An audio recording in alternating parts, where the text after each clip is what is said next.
Hello दोस्तों, welcome back to the channel. आज के इस वीडियो में हम हमारा पहला चैप्टर स्टार्ट करेंगे, दैट इज़ डेमोग्राफी। और इस चैप्टर को हम पढ़ने वाले हैं with reference to GK boss syllabus.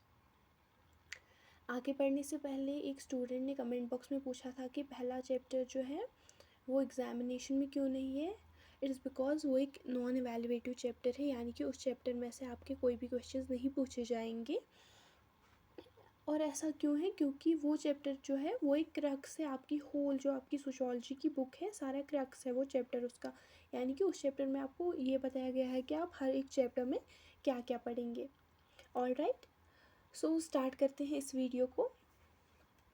ये वीडियो बिल्कुल एग्जामिनेशन ओरिएंटेड है, जो एग्ज़ाम में पूछा जाएगा बिल्कुल वही हम इस वीडियो में पढ़ेंगे। अब ज़्यादा टाइम भी नहीं है आपके एग्ज़ाम्स के लिए, तो आपको टू द पॉइंट स्टडी करना स्टार्ट कर देना चाहिए। ओके, चलिए स्टार्ट करते हैं। First let's start with demography. What's demography? Demography क्या होती है? डेमोग्राफी होती है सिस्टमेटिक स्टडी ऑफ पॉपुलेशन। इसमें हम पॉपुलेशन के बारे में पढ़ते हैं। और ये जो डेमोग्राफी वर्ड है ये कहाँ से निकला है? ये ग्रीक वर्ड है एक, और ये दो वर्ड्स का कम्बिनेशन है, एक तो डेमोस और दूसरा ग्राफियन। डेमोस का मतलब होता है पीपल यानी लोग, एंड ग्राफियन का मतलब होता है डिस्क्राइब। अगर हम इन दोनों वर्ड्स की कंबाइंड मीनिंग समझे तो उसका मतलब होता है डिस्क्रिप्शन ऑफ पीपल, यानी कि डेमोग्राफी में हम लोगों के बारे में पढ़ते हैं। All right, okay. अभी हम देखते हैं कि क्या क्या पॉपुलेशन के किन किन एस्पेक्ट्स को हम समझते हैं डेमोग्राफी में। तो क्या क्या समझते हैं हम डेमोग्राफी में? पॉपुलेशन साइज़ एंड ट्रेंड्स, कि हमारी पॉपुलेशन का साइज़ क्या है, हमारी पॉपुलेशन कब बढ़ रही है और कब घट रही है, उसको हम कहते हैं ट्रेंड। बर्थ्स कितनी हो रही हैं, डेथ्स कितनी हो रही है, ये माइग्रेशन कितनी हो रही है। माइग्रेशन यानी कि माइग्रेशन हम दोनों से रिलेट करते हैं, चाहे हम कोई इंसान एक पर्टिकुलर जगह से जा रहा है या कोई और इंसान उस जगह पे आ रहा है। Immigration and immigration. Okay, so population structure भी हम इसमें पढ़ते हैं, जैसे कि हम एज के बारे में पढ़ते हैं, जेंडर कंपोजिशन के बारे में पढ़ते हैं, यानी कि मेल्स कितने और फीमेल्स कितने हैं। ऑल राइट, तो नेक्स्ट क्या है हमारा? नेक्स्ट है टाइप्स ऑफ डेमोग्राफी। ब्रॉडली हमने इसको दो टाइप्स में कैटेगराइज किया है, एक तो रहता है हमारा फॉर्मल डेमोग्राफी एंड नेक्स्ट है सोशल डेमोग्राफी। फॉर्मल डेमोग्राफी क्या है? ये प्योरली एक क्वांटिटेटिव फील्ड है, यानी कि इसमें हम ज़्यादा फोकस किस पे करते हैं? नंबर्स पे फोकस करते हैं, उनके ट्रेंड्स पे फोकस करते हैं, फोकास्ट पे, यानी कि कौन से नंबर्स, पॉपुलेशन का नंबर। अगर फॉर एग्जांपल किसी जो कोई पर्टिकुलर एरिया है वहाँ पे 1000 पीपल रह रहे हैं पर स्क्वायर किलोमीटर, वो उनका हम ट्रेंड देखते हैं, 1000 थे फिर वो उससे ज़्यादा बढ़े या घटे। That's what we see in formal demography. इसमें हम मैथमेटिकल मेथड्स का यूज़ करते हैं, राइट। चलिए, इसके बाद आ जाता है हमारा social demography. Social demography goes beyond numbers. इसमें हम बस नंबर्स पे फोकस नहीं करते, इसमें हम सोशल, पॉलिटिकल और इकोनॉमिक काजेज़ और इम्पैक्ट्स को देखते हैं, यानी कि डेमोग्राफी पे सोसाइटी का कौन सा असर रहता है, पॉलिटिक्स का कौन सा असर रहता है, इकोनॉमिक जो हमारी है उसका कौन सा असर रहता है। और इस पे क्या है, जो हमारी सोशल डेमोग्राफी है इसमें ज़्यादातर बिलीव किया जाता है सोशल फैक्टर्स पे, यानी कि ऐसा माना जाता है कि जो सोशल फैक्टर्स हैं वो हमारी पॉपुलेशन को काफ़ी ज़्यादा इफ़ेक्ट करते हैं। ओके, तो डेमोग्राफिक डेटा हम कैसे कलेक्ट करते हैं, हम कैसे जानते हैं कि किसी एरिया में कितने लोग हैं, जेंडर वगैरह, बर्थ्स कितनी है, डेथ्स कितनी है, वो कैसे हम समझते हैं? हम समझते हैं सेंसस और सर्वेज़ के थ्रू। सेंसस और सर्वे में क्या फ़र्क है? सेंसस एक ब्रॉडर टर्म है और सेंसस हर 10 साल के बाद हो जाता है, वाले सर्वे जो है वो लोकल लेवल जो एम्प्लॉयज़ होते हैं वो भी कंडक्ट करवाते हैं, राइट। और सर्विस तो हर साल होती ही रहती है, लेकिन census after every 10 years, right. Okay, तो अब हम देखते हैं कि अगर हम डेमोग्राफी सोशोलॉजी में पढ़ रहे हैं तो इसका जो रिलेशन है सोशोलॉजी से वो क्या रहता है। जो डेमोग्राफी इसने सोशोलॉजी को काफ़ी ज़्यादा मदद की ताकि सोशोलॉजी एक सब्जेक्ट बन सके। 18th सेंचुरी के यूरोप में एक क्या हुआ, दो बड़ी चेंजेस हुई। कौन सी दो बड़ी चेंज? एक तो नेशन स्टेट्स फॉर्म हुए और birth of modern statistics. Nation state हम क्या किसको कहते हैं? नेशन स्टेट आप याद रखिएगा, काफ़ी बार एग्जाम में पूछा गया है, लेकिन कई लोग इसे छोड़ के आ जाते हैं ऐसे ही, उनको लगता है ये आउट ऑफ सिलेबस है, बट बुक में क्लियरली नेशन स्टेट्स का मेंशन किया गया है। नेशन स्टेट हम एक एग्जाम्पल की मदद से समझते हैं। फॉर एग्जाम्पल अगर हम बात करें, हमारा जो नेबरिंग कंट्री है Pakistan, it's a nation state. कैसे है वो एक नेशन स्टेट? क्योंकि वहाँ का जो रिलीजन है वो क्या है? इस्लाम। तो इस्लाम ने उसकी बाउंड्रीज़ को सेट किया है, यानी कि पाकिस्तान में जो मुस्लिम लोग हैं वो रहेंगे। क्लियर? ऐसे ही अगर हम बात करें अपनी इंडिया की, तो हमारा इंडिया क्या है? वो नेशन स्टेट नहीं है, वो एक स्टेट ऑफ नेशंस है, वो एक सेक्युलर नेशन है, यानी कि वहाँ पे बहुत सारे मज़हब के लोग रहते हैं, बहुत रिलीजन्स कास्ट के लोग रहते हैं, बहुत सारी रेसेस के लोग रहते हैं। Okay, so this is state of Nations या स्टेट नेशन जिसको हम कहते हैं, जिसकी एक एग्जाम्पल हमने समझी हमारा इंडिया। क्लियर? जैसे जैसे स्टेट का रोल बढ़ गया, स्टेट का रोल यानी हेल्थ का रोल, लॉ का रोल, टैक्सेशन, सिटी मैनेजमेंट, इन सब चीज़ों का रोल जैसे जैसे बढ़ता गया, तो डेटा कलेक्शन हमारे लिए बहुत ज़्यादा ज़रूरी बन गया। और तभी क्या हुआ? सोशल स्टेटिस्टिक्स का जो बर्थ हो गया। Right? Next is historical timeline of census. अब हम सेंसस के बारे में पढ़ते हैं कि सेंसस कब स्टार्ट हुआ। पहला जो मॉडर्न सेंसस हुआ वो यूएस में हुआ 1790 में। और इंडिया का अगर हम देखें, इंडिया का पहला सेंसस कब हुआ? वो 1867 में हुआ, 1867 से 72 के बीच में। ये कब हुआ था? ब्रिटिश एरा में। और तब हमारे सेंसस कमिश्नर कौन थे? सर रिस्ले हमारे तब सेंसस कमिश्नर थे। और इंडिया में रेगुलर 10 ईयरली सेंसस कब होने लगा? हर 10 साल बाद कब इंडिया में सेंसस होने लगा? That was from 1881। और अगर हम देखें लेटेस्ट जो हमारा सेंसस है वो कब हुआ है? 2011। जो हमारा इसके बाद वाला सेंसस होना चाहिए था आफ्टर 10 ईयर्स, वो नहीं हो पाया क्योंकि उस टाइम क्या था? कोविड था। सो आज ऐसा बोला जा रहा है कि हमारा जो अब सेंसस होने वाला है that will be around 2027। Okay, India का सेंसस बिगेस्ट माना जाता है in the world because India क्या है? It's largest demography as well as largest democracy. और इंडिया की पॉपुलेशन काफ़ी ज़्यादा है। इट्स करंटली अगर हम देखें, आपकी बुक में ऐसा मेंशन नहीं है, आपकी बुक में तो कह रहे हैं कि it's on the second number in on the basis of population. लेकिन अगर हम बात करें जो लेटेस्ट सर्वेज हुई है ऑल ओवर द वर्ल्ड, उसमें अब इंडिया को जो पहले नंबर पे रख दिया है, यानी कि इंडिया जो है लार्जेस्ट कंट्री है on the basis of population. चलिए, तो अब हम समझेंगे क्या जो डेमोग्राफी है वो हमारे लिए इम्पोर्टेंट क्यों है, इसकी इम्पोर्टेंस क्या है हमारी लाइफ में। डेमोग्राफी की मदद से क्या होता है? पॉलिसीज़ बनती है, इकोनॉमिक प्लान्स बनते हैं और काफ़ी सारे वेलफेयर प्रोग्राम्स भी बनते हैं। ये सोशोलॉजी को काफ़ी ज़्यादा स्ट्रॉन्ग बनाता है। वो कैसे? क्योंकि ये सोशोलॉजी को दिखाता है कुछ सोशल पैटर्न्स कि हमारी सोसाइटी कैसे ग्रो कर रही है, हमारी सोसाइटी में बर्थ्स कितनी हो रही है, डेथ्स कितनी हो रही है। सोशोलॉजी में तो हम बेसिकली सोसाइटी के बारे में ही पढ़ते हैं, और सोसाइटी में कौन रहते हैं? लोग कैसे, लोग क्या कहते हैं? लोग, एक पॉपुलेशन होती है वहाँ पे। सो ये क्लियरली क्या है? They are related, demography and society is clearly related. चलिए एग्जाम्पल से समझेंगे। जो दरखाइम थे, एमाइल दरखाइम, आपने 11th क्लास में पढ़ा होगा कि दरखाइम ने जो है सुसाइड रेट्स पे एक थ्योरी दी थी। इन्होंने कहा था कि सुसाइड जो होती है ये एक इंडिविजुअल एक्ट होता है, कोई एक इंसान इसको परफॉर्म करता है, लेकिन पूरी सोसाइटी एक्सप्लेनेबल हो जाती है कि इस इंसान ने ऐसा क्यों किया। तो ये ओवरऑल सोसाइटी को इम्पैक्ट करता है, राइट? यानी कि इंडिविजुअल एक्ट क्या करता है? पूरी सोसाइटी को इम्पैक्ट करता है। यहाँ पे in the form of table क्या है? फॉर्मल और सोशल डेमोग्राफी को डिफ्रेंशिएट किया गया है, जो मैंने आपको पहले ही बता दिया था। Next is Malthusian theory of population. It's very very very important. हर साल इसको लगभग हर साल पूछा जाता है, इवन कि मेरे एग्जाम में भी इसको पूछा गया था। थॉमस रॉबर्ट माल्थस 1766 से 1834 के बीच में जो इनका टाइमलाइन वो रहता है। ये एक इंग्लिश इकोनॉमिस्ट और प्रीस्ट थे। इन्होंने एक बुक लिखी थी जिसका नाम था N AC on the principal of population, और कब लिखी थी? 1798 में। इसका कोर आइडिया क्या था essays of principle of population का? इसमें माल्थस ने ये कहा था कि जो पॉपुलेशन है हमारी वो काफ़ी ज़्यादा तेज़ी से ग्रो कर रही है, लेकिन फूड सप्लाई उतनी तेज़ी से ग्रो नहीं कर रही है, जिसकी वजह से कभी भी फूड सप्लाई और जो पॉपुलेशन है वो आपस में मीट नहीं कर पाते हैं। अगर हम समझें जो एग्जैक्ट वर्ड्स थे माल्थस के, उन्होंने कहा है कि पॉपुलेशन ज्योमेट्रिकल प्रोग्रेशन में ग्रो करती है, वाइल जो फूड या रिसोर्सेज है हमारे they grow in arithmetic progression.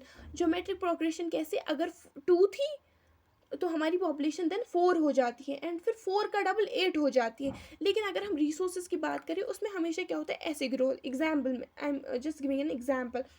सो अगर पहले 2 है हमारे पास रिसोर्स, वो उनमें और 2 ऐड हो जाएंगे, हो गया 4, देन और 2 ऐड हो जाएंगे। लेकिन अगर इसके बजाय हम देख रहे हैं पॉपुलेशन का, वो हर बार क्या हो रहा है, बहुत ज़्यादा बढ़ रही है, जिसकी वजह से क्या होगा, इंसान को हमेशा सफ़रिंग में रहना पड़ेगा। यहाँ पे कहा भी है इन्होंने, बेसिकली इससे क्या आएगी, ह्यूमन सफ़रिंग आएगी। इससे क्या होगा, जब हमारी नीड्स जो है वो फुलफिल नहीं होगी तो पॉवर्टी काज होगी, फेमाइन्स आएंगी, डिजीज़ आएंगी, जिसकी वजह से इंसान को हमेशा सफ़र करना पड़ेगा।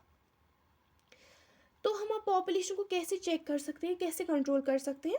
इसके लिए 2 मेथड्स हैं हमारे। एक तो प्रिवेंटिव चेक रहता है, दूसरा रहता है हमारा पॉजिटिव चेक। प्रिवेंटिव चेक होते हैं वॉलंटरी एक्शंस जो होते हैं इंसानों के। हम अगर फॉर एग्जांपल इंसान लेट मैरिज करता है तो ऑब्वियसली पॉपुलेशन पे इम्पैक्ट पड़ेगा, पॉपुलेशन कम रहेगी।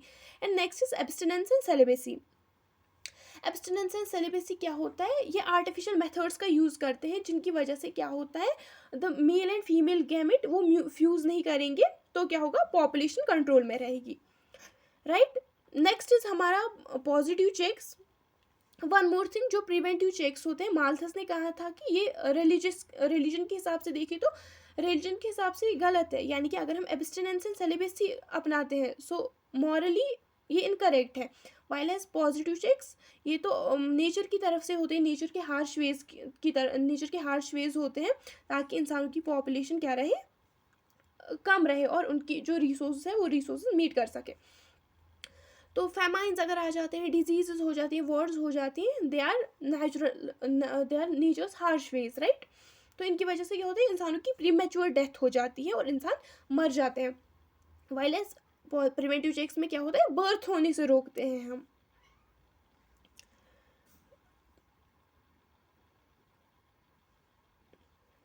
या देन इट्स उसके आइडियाज़ को काफ़ी ज़्यादा सीरियसली लिया गया स्टार्टिंग में, लेकिन उसके बाद माल्थस को काफ़ी क्रिटिसिज्म भी मिला। ये क्रिटिसिज्म मोस्टली किन की वजह से था, लिबरल्स और मार्क्सिस्ट की वजह से।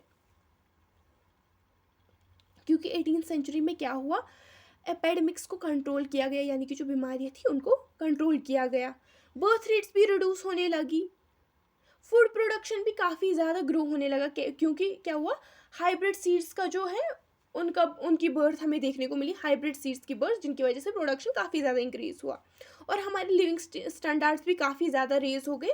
तो इसकी वजह से बहुत ज़्यादा क्रिटिसिज्म देखने को मिला माल्थस को। और फिर जो लिबरल्स और मार्क्सिस्ट थे, उन्होंने क्या कहा, उन्होंने कहा कि पॉवर्टी पॉपुलेशन की वजह से नहीं है, कि इस वजह से ही क्योंकि अनफेयर रिसोर्स डिस्ट्रीब्यूशन है, यानी कि अमीरों के पास तो रिसोर्स है जिसकी वजह से वो दिन ब दिन अमीर होते जा रहे हैं, लेकिन गरीबों के पास वो अपनी जो है बेसिक नीड्स भी फुलफिल नहीं कर पा रहे हैं, बल्कि और उसके बजाय अगर हम किनको देखें, रिच लोगों को अगर हम देखें तो वो लग्जरी में जी रहे हैं, वो विशेज़ भी पूरी कर पा रहे हैं। So it was because of unfair resource distribution, it was not because of population, जैसा कि माल्थस ने कहा था। नेक्स्ट हमारी थ्योरी, ये भी काफ़ी ज़्यादा इंपॉर्टेंट, हमें बहुत बार देखने को मिला है कि demographic transition theory and Malthusian population theory, इनको हमें और पार्ट में दिया गया है काफ़ी बार एग्जाम में। डेमोग्राफिक ट्रांजिशन थ्योरी को हम समझेंगे। डेमोग्राफिक ट्रांजिशन थ्योरी क्या होती है? डेमोग्राफिक ट्रांजिशन थ्योरी में क्या है, पॉपुलेशन ग्रोथ को कनेक्ट किया गया है एक कंट्री की इकोनॉमिक डेवलपमेंट लेवल से, यानी कि जो कंट्री जितनी ज़्यादा डेवलप्ड है उसमें उतनी ज़्यादा हमें पॉपुलेशन कम देखने को मिलेगी। वेट अ सेकेंड,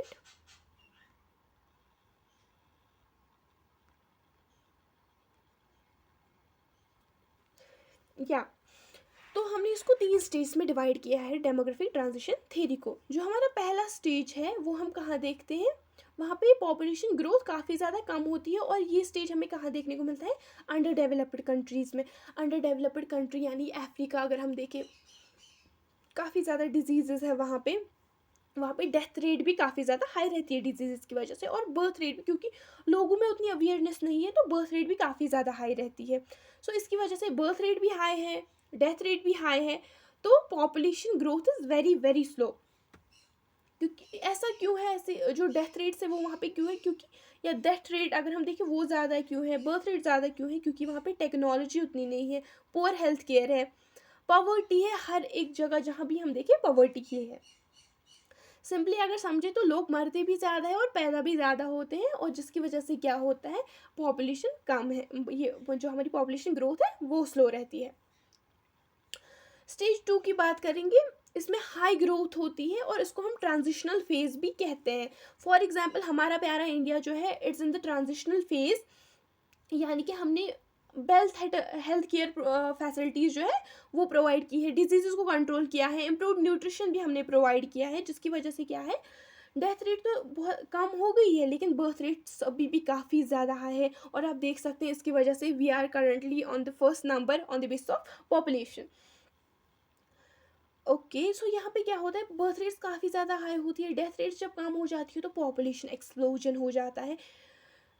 सो या यहाँ पे पॉपुलेशन एक्सप्लोजन यानी कि पॉपुलेशन एक्सप्लोड हो जाती है, काफ़ी ज़्यादा पॉपुलेशन हो जाती है यहाँ पर।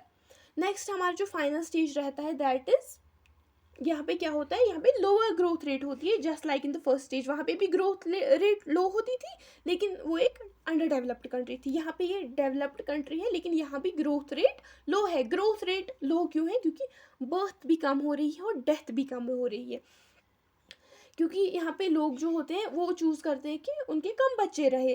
क्यों? क्योंकि इकोनॉमिक रीजंस हैं। फॉर एग्जाम्पल अगर उनके पास अगर ज़्यादा बच्चे हैं तो उनको फीड भी उतने बच्चों को करना है, राइट? वाइलस अगर हम बात करें अंडर डेवलप्ड कंट्रीज़ की, वो ऐसा सोचते हैं कि अगर हमारे पास बच्चे ज़्यादा हैं तो हमारे पास और ज़्यादा लोग होंगे काम करने के लिए, विदाउट थिंकिंग दैट कि उनको उतने बच्चों को फीड भी करना है। नेक्स्ट रीज़न कि डेवलप्ड कंट्रीज़ में पॉपुलेशन कम क्यों है या डेथ रेट और बर्थ रेट लो क्यों है? इट्स बिकॉज वुमेन जो है वो एजुकेटेड है। वुमेन एजुकेटेड होगी तो दे नो कि फैमिली प्लानिंग उनको करनी है। उनको ये भी पता है कि ज़्यादा अगर पॉपुलेशन हो जाती है तो उसका इम्पैक्ट क्या रहेगा। तो इसकी वजह से क्या है? पॉपुलेशन काफ़ी ज़्यादा स्लो ग्रो करती है।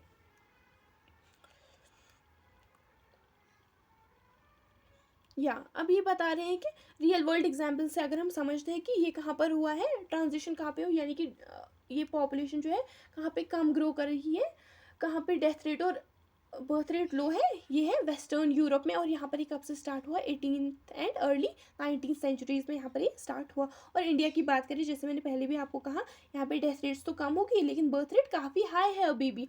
तो इसकी वजह से we are in the transitional phase. अब ट्रांजिशनल थेरी जो है वो इम्पोर्टेंट क्यों है? ये गवर्नमेंट को हेल्प करती है ताकि वो फ्यूचर के लिए प्लान्स बना सके।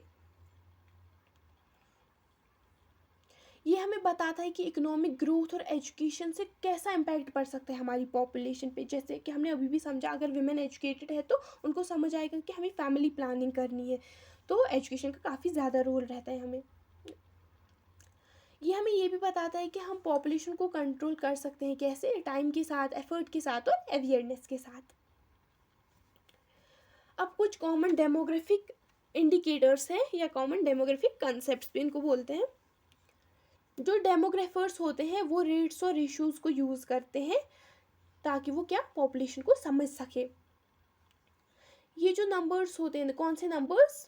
पॉपुलेशन के रिलेटेड जो ये नंबर्स होते हैं, जो डेटा होता है, ये हमें ये समझने में मदद करता है कि कितने लोग मर रहे हैं, कितने पैदा हो रहे हैं, कितने लोग बूढ़े हो रहे हैं, कितने लोग वर्किंग है। जेंडर स्पेसिफिक इसमें हम देखते हैं, जेंडर स्पेसिफिक नंबर्स भी हम दिखते हैं, मेल्स कितने हैं, फीमेल्स कितने हैं। अब पहला डेमोग्राफिक इंडिकेटर है हमारा बर्थ रेट। बर्थ रेट का मतलब होता है नंबर ऑफ लाइव बर्थ्स पर 1000 people in a year. Live births कितनी होती है? 1000 लोगों में से, 1000 बच्चों में से कितनी लाइव बर्थ्स होती है, उसको हम बर्थ रेट बोलते हैं। Next is death rate, number of deaths पर 1000 पीपल इन अ ईयर। अब एक पर्टिकुलर एरिया में 1000 लोगों में से कितने लोग मर जाते हैं, that is called the death rate. Natural increase या ग्रोथ रेट हम किसको बोलते हैं, अगर हम बर्थ रेट में से डेथ रेट माइनस करेंगे तो हमारी पॉपुलेशन ग्रोथ हमें मिल जाएगी, राइट। फर्टिलिटी रेट क्या होता है, नंबर ऑफ लाइव बर्थ्स पर 1000 women aged between 15 to 49 years. 15 से 49 ईयर्स की जो एज होती है विमेन में, उसको हम रिप्रोडक्टिव एज भी बोलते हैं। तो ये जो विमेन है, ये 1000 बच्चों में, मतलब ये 1000 विमेन कितनी लाइव बर्थ से थी, उसको हम फर्टिलिटी रेट बोलते हैं। इनफैक्ट मोर्टेलिटी रेट का मतलब होता है वो बच्चे जो बिफोर, वो अगर मतलब कि वो अभी उन्होंने 1 ईयर भी पास नहीं किया होता है, दे आर बिलो 1 ईयर और उनकी डेथ हो जाती है। हम ये देखते हैं पर 1000 लाइव बर्थ, अगर एक ईयर में पर 1000 लाइव बर्थ हुई हैं, उन लाइव बर्थ में से before crossing the age of 1 कितने बच्चे मर जाते हैं, that's the infant mortality rate. Then maternal mortality rate, इसका मतलब होता है कि कितनी विमेन मर रही है ड्यूरिंग चाइल्ड बर्थ। अब ये हम कितने में देखते हैं, ये हम देखते हैं पर 1 लाख फीमेल्स, मतलब फॉर एग्जाम्पल 1 लाख जो फीमेल्स हैं उन्होंने बर्थ दिया है बच्चों को, तो उनमें से कितनी जो औरतें हैं वो मर रही है, that's our maternal mortality rate. Next is life expectancy, यानी कि कितने एक इंसान हमें for how many years he is expected to live, एक इंसान कितने ईयर्स तक जिंदा रह सकता है, that's our life expectancy. Sex ratio अगर हम देखें तो नंबर ऑफ फीमेल्स पर 1000 मेल्स, हर 1000 मेल्स में से फीमेल्स कितनी है, 1000 मेल्स के लिए कितनी फीमेल्स हैं, okay. Next is age structure. Age structure हम देखते हैं कि जब हमारी पॉपुलेशन डिवाइड होती है इनटू ग्रुप्स, फॉर एग्जांपल हम देख रहे हैं, हम एक ग्रुप ले रहे हैं 0 to 3 मंथ्स, 0 to 3 मंथ्स में कितने बच्चे आ रहे हैं, दैट्स अवर एज स्ट्रक्चर, इस एज ग्रुप में कितने बच्चे आ रहे हैं। देन 3 to 6 ईयर्स हम देख लेते हैं, ऐसे ऐसे करके। So how the population is divided by age groups, हमने हर एक एज ग्रुप में क्या है, एक पॉपुलेशन को डिवाइड किया है। Next is dependency ratio. Dependency ratio का मतलब होता है कितने नॉन वर्किंग पीपल जो है वो वर्किंग पीपल पे डिपेंडेंट है। इसके लिए एक फॉर्मूला भी है जिससे हम मेजर कर सकते हैं क्या हमारा डिपेंडेंसी रेशियो क्या है, but this formula is not important. So आपको बस क्या समझना है कि आपको बस इन जो टर्म्स को है वो समझना है कि ये टर्म्स होती क्या है, okay. Size and growth of India's population exam में नहीं पूछा जाता है, बट फिर भी समझ लेते हैं। इसको पूछा जा सकता है for objectives, but long answer से शॉर्ट आंसर ऐसा नहीं पूछा नहीं गया है, बट पैटर्न इज चेंजिंग, तो पढ़ लेते हैं एक बारी। India is the second most populous country, book पे लिखा गया है second most populous country on the basis of 2011 census, यानी कि 2011 में जब सेंसस हुआ था तो तब हमारी कंट्री सेकेंड नंबर पे आती थी, और उस टाइम पे हमारी कंट्री की पॉपुलेशन थी 121 करोड़, या हम इसको 1.21 बिलियन भी बोल सकते हैं। अगर हम इस टेबल को समझें तो इसकी मदद से हम समझ सकते हैं कि बर्थ रेट कितनी थी, डेथ रेट कितनी थी, और फिर पॉपुलेशन कब बढ़ रही थी और कब घट रही थी, ओके। 19 अगर हम देखें 1901 से लेकर 1951 तक the average annual growth rate did not exceed 1.33%। 1901 से लेकर 1951 के बीच में क्या हुआ कि पॉपुलेशन ज़्यादा ग्रो नहीं कर रही थी, वो एक मॉडरेट रेट पे चल रही थी। लेट्स सी 1901 से लेकर 1951 यहाँ तक आ जाता है, इतनी ज़्यादा ग्रो नहीं कर रही, लेकिन फिर आप देखिए इसके बीच में कितना डिफरेंस आ रहा है, जितना इनके बीच में डिफरेंस होगा उतनी ज़्यादा हमारी पॉपुलेशन ग्रो करेगी, राइट। और अगर हम एक और जो एरा हम देखेंगे, एक और टाइम देखेंगे, वो है 1901 से 1918 से 1919, यहाँ पे देखिए यहाँ पे काफ़ी ज़्यादा कम डिफरेंस हम देख रहे हैं। और ये क्यों है यहाँ पर कम डिफरेंस, क्योंकि इस टाइम पे एक पैंडमिक आया था, इन्फ्लुएंजा आया था, जिसकी वजह से जो है हमारी जो पॉपुलेशन है वो डिक्रीज़ हो गई। यहाँ पे आप देख सकते हैं डेथ्स काफ़ी ज़्यादा बढ़ने लगी हैं, किसकी वजह से, क्योंकि पैंडमिक आया था तो पॉपुलेशन भी काफ़ी ज़्यादा स्लो हो गई, और हमें नेगेटिव ग्रोथ रेट देखने को मिली, 0.03% हमें ग्रोथ रेट देखने को मिली, clear. The growth rate of population substantially increased after independence from British rule. British rule के बाद से तो काफ़ी ज़्यादा हमारी जो पॉपुलेशन है वो ग्रो हो गई है, ऑब्वियसली वो वी ऑल नो। 2.2% ड्यूरिंग 1961 से 81 तक, 1961 से 81 तक हमारी 2.2% जो है पॉपुलेशन ग्रो हुई थी। ओके, उसके बाद से कंटिन्यूसली हमारी पॉपुलेशन ग्रो ही हो रही है and currently we are the, book के हिसाब से देखें तो second largest country on the basis of population, but अगर हम देखें ओवरऑल जो वर्ल्ड सर्वेज हुई है उसके हिसाब से we are on the first rank.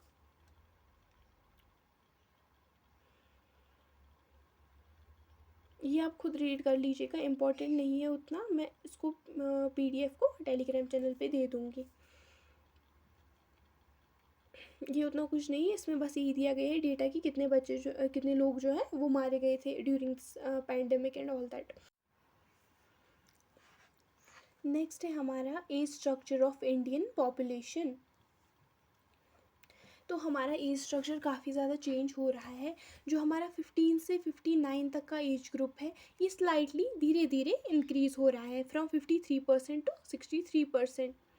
और अगर हम इसकी बजाय बात करें 60 प्लस वाला जो एज ग्रुप है, जो लोग 60 प्लस एज के हैं, ये तो काफ़ी ज़्यादा स्मॉल ग्रुप था लेकिन धीरे धीरे ये भी इंक्रीज़ कर रहा है फ्रॉम अबाउट 5 to 7%, ये भी ग्रो कर रहा है।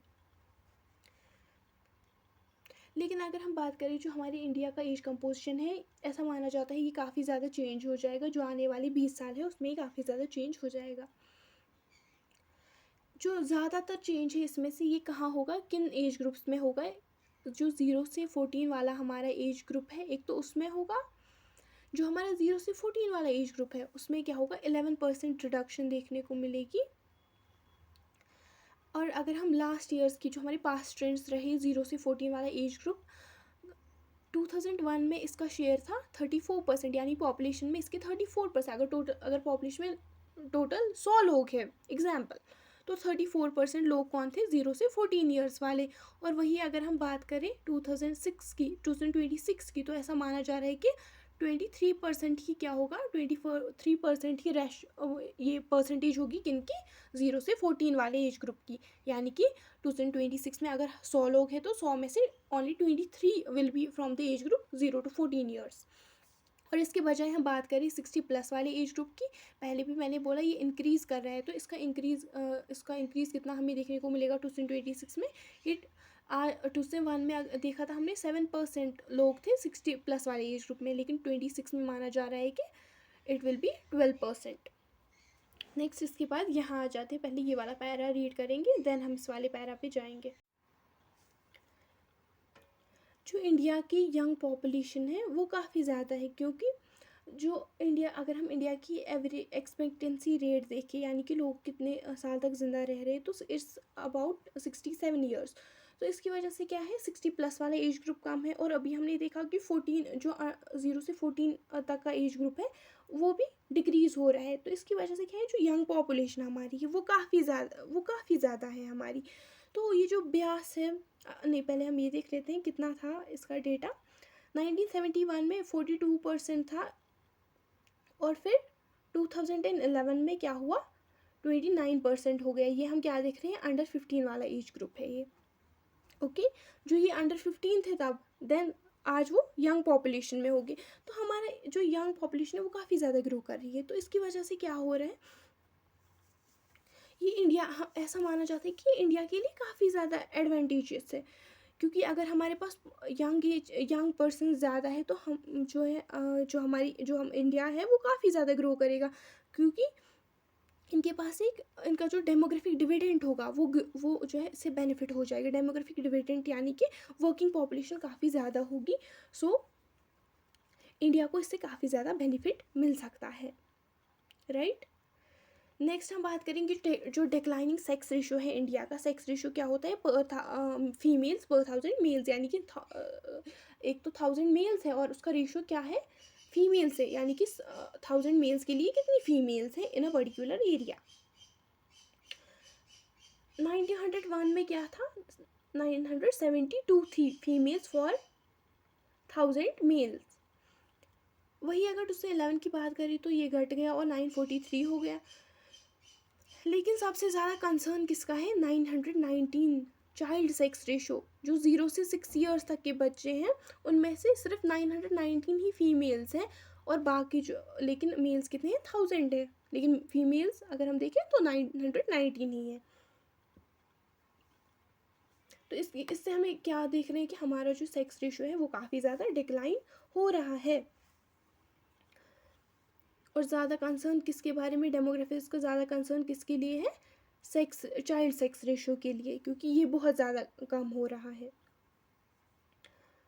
काफ़ी ज़्यादा फैक्टर्स रहते हैं कि हमारा सेक्स रेशियो डिक्लाइन क्यों हो रहा है, क्योंकि जो लोग होते हैं वो जो सन्स होते हैं उनको ज़्यादा प्रेफरेंस देते हैं। जो गर्ल बेबीज़ होती हैं, फीमेल बेबीज़ होती हैं, उनको मारा जाता है, फीमेल इन्फेंटिसाइड जिसको हम बोलते हैं, क्योंकि इनके रिलीजियस कुछ बिलीफ्स होते हैं, कल्चरल बिलीफ्स होते हैं, जिसकी वजह से बेटियों को जो है मारा जाता है, या ऐसा सेक्स डिटरमाइन करके जो कि इलीगल है, बट सेक्स डिटरमाइन किया जाता है और बच्चे को जो है पेट में ही मारा जाता है। जो माँ होती है, she is forced abort the child.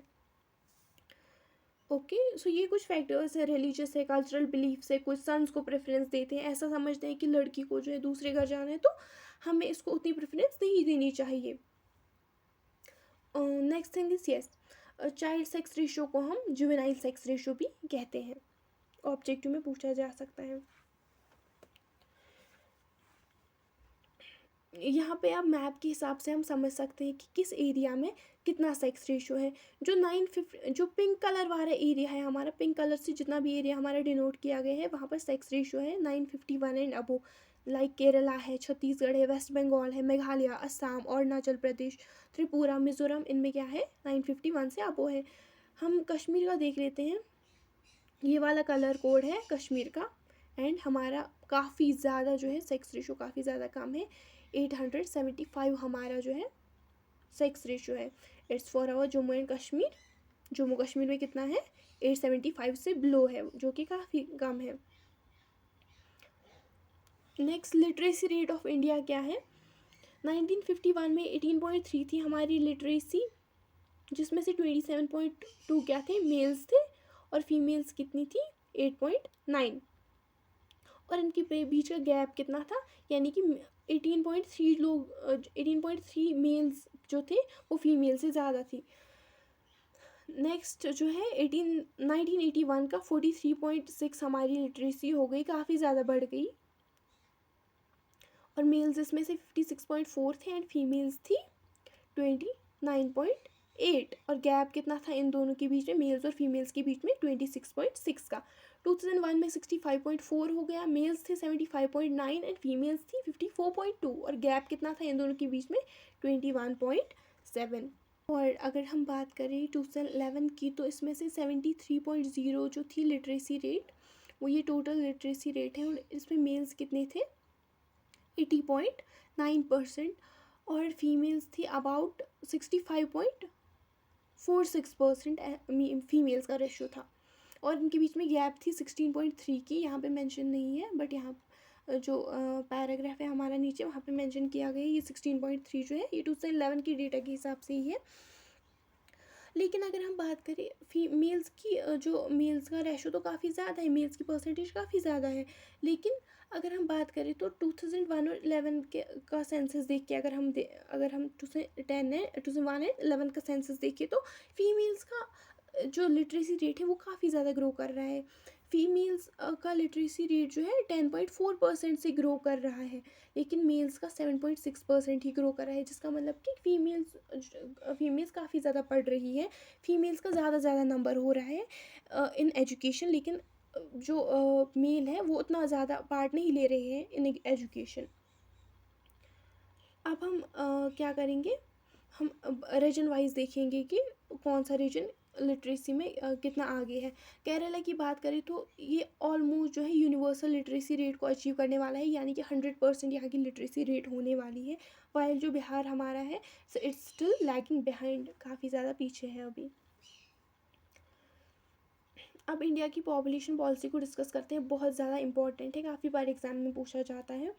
हमारे सिलेबस में 2011 वाली पॉपुलेशन पॉलिसी है, लेकिन 2011 की कोई एक इंडिविजुअल पॉलिसी नहीं है, ये एक अपडेटेड वर्जन है, किसका है, 2010 वाली पॉपुलेशन पॉलिसी का। चलिए एक पॉपुलेशन क्या होती है, ये एक स्ट्रेटजी होती है जो गवर्नमेंट अडॉप्ट करती है ताकि लोगों की जो है पॉपुलेशन ग्रोथ को रेगुलेट कर सके, कंट्रोल कर सकते और उनकी जो लाइफ की क्वालिटी है उसको इम्प्रूव कर सके।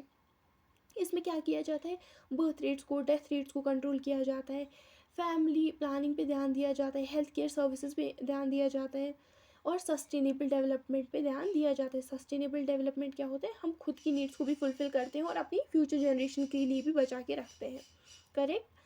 First national family planning programme जो था हमारा, ये कब था, 1952 में। इसमें क्या किया गया, India became the first country to adopt population policy. बहुत इंपॉर्टेंट है, इंडिया एक ऐसी पहली कंट्री थी जिसने पॉपुलेशन पॉलिसी को अडॉप्ट किया था। इसमें क्या किया गया, पहली पॉपुलेशन पॉलिसी में फैमिली प्लानिंग पे बहुत ज़्यादा फोकस किया गया। बहुत सारे वॉलंटरी मेथड्स को इंट्रोड्यूस किया गया ताकि पॉपुलेशन कंट्रोल हो सके।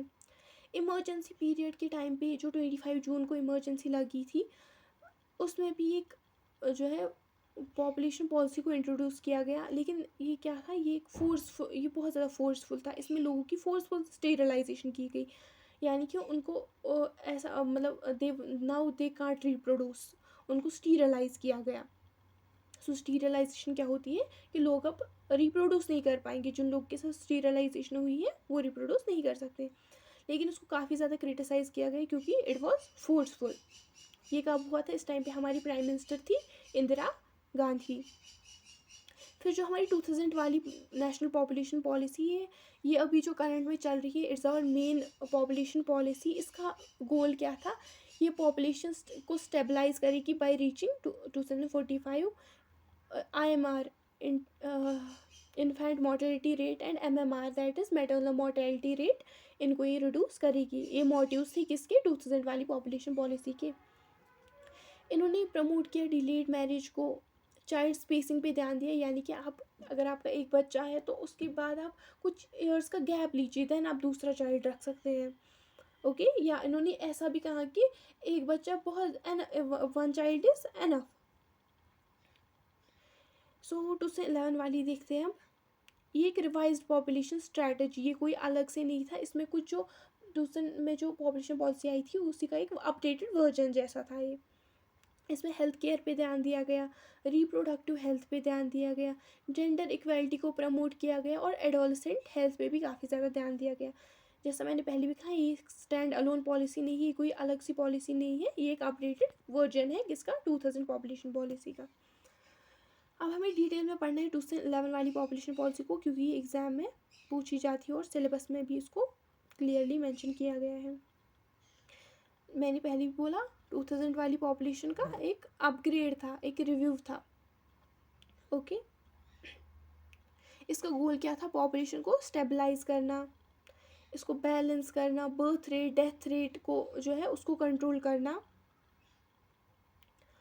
तो अभी मेन ऑब्जेक्टिव्स ये रहे यहाँ पे इसके, पॉपुलेशन को स्टेबलाइज करना, टोटल फर्टिलिटी रेट को हमें रिप्लेसमेंट लेवल पे लाना है, यानी कि हमें प्रमोट करना है कि कोई भी बच्चा जो है चाइल्ड बर्थ के टाइम ना मरे, हमें इसको रिप्लेस करना है।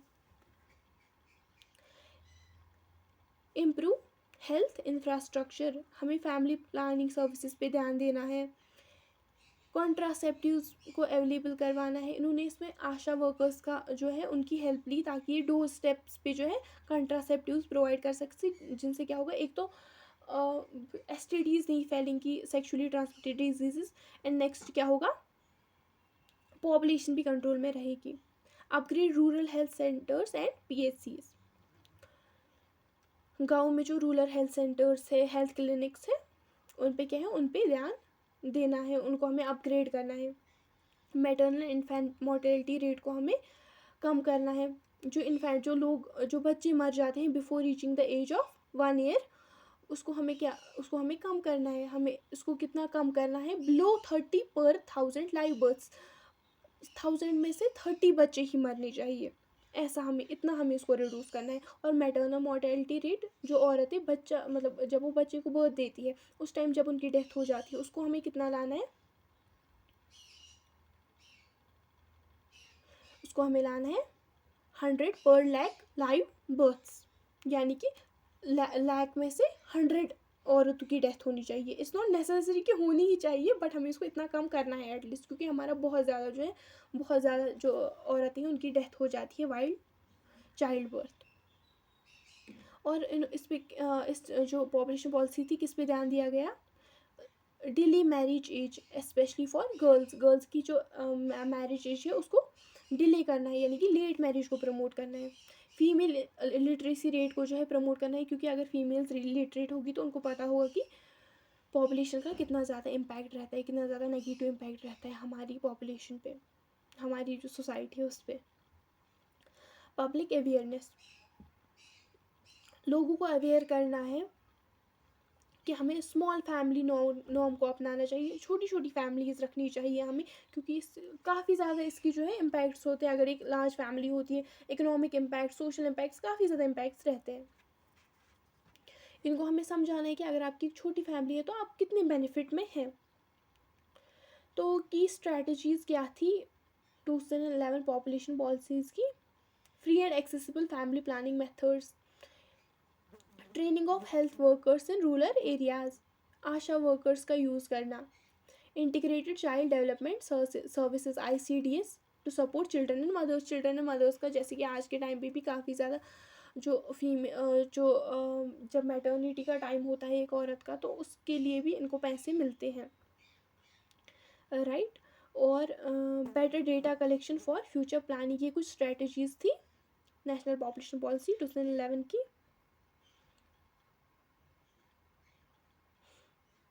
ये यहाँ पे जो टेबल है इस पे दिखाया गया है कि टोटल फर्टिलिटी रेट को हमें कितना कम करना है 2.1% से. इनफैक्ट मॉर्टलिटी रेट को बिलो 30 पर 1000 और MMR को बिलो 100 पर लाख. मैरिज एज हमें कितनी रखनी है? 18+ for girls and 21+ for boys. Contraceptives का यूज़ करना है, इंक्रीज इसका जो ओवरऑल यूज़ है, हमें ऐसा नहीं था कि इसके पहले यूज़ नहीं होता था, लेकिन हमें इसका यूज़ जो है वो इंक्रीज़ करना है.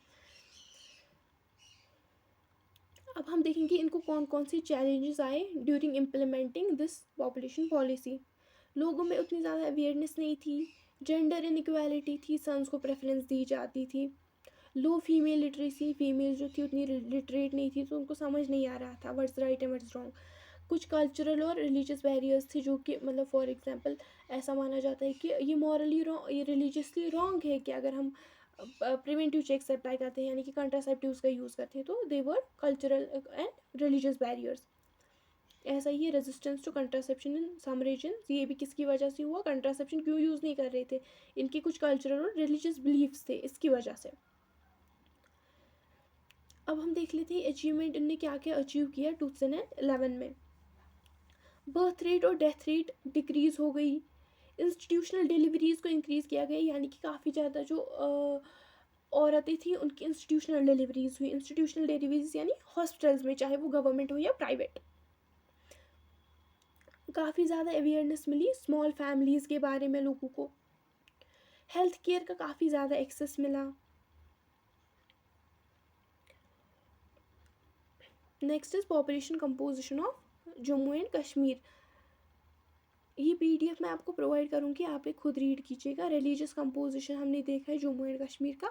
मुस्लिम 68.3% है, हिंदूज़ 28.4% है. अगर मैं आपको ये बस आपको पढ़ लेना है, इट्स नॉट समथिंग जो आपको समझ में नहीं आएगा, ये बस वो डेटा है जो आपको याद रखना है, क्योंकि शॉर्ट आंसर क्वेश्चन में पूछा जाता है. नेक्स्ट रिलीजियस कंपोजिशन, ये जम्मू कश्मीर और लद्दाख का अलग अलग है. जम्मू में हिंदूज़ की मेजॉरिटी है 65%, कश्मीर में मुस्लिम्स की मेजॉरिटी 96%, और लद्दाख में बुद्धिस्ट में, लेह में बुद्धिस्ट ज़्यादा है, करगिल में शिया मुस्लिम्स. एंड लाइकवाइज बाकी जो है वही बाकी टेबल जो है लैंग्वेज का, रूरल अर्बन रेशो, वो सब इसमें डिस्कस किया गया है. तो मैं आपको वेस्ट नहीं करूँगी टाइम खुद ऐसा पढ़ा के, तो आप खुद ऐसे देख लीजिएगा. जब मैं इसको टेलीग्राम पे इसको अपलोड कर दूँगी, आप वहाँ से पढ़ लीजिएगा. बाकी this was all for today. मिलते हैं एक नई वीडियो के साथ. नेक्स्ट चैप्टर हम उसमें पढ़ेंगे. Till then goodbye and all the best for your exams.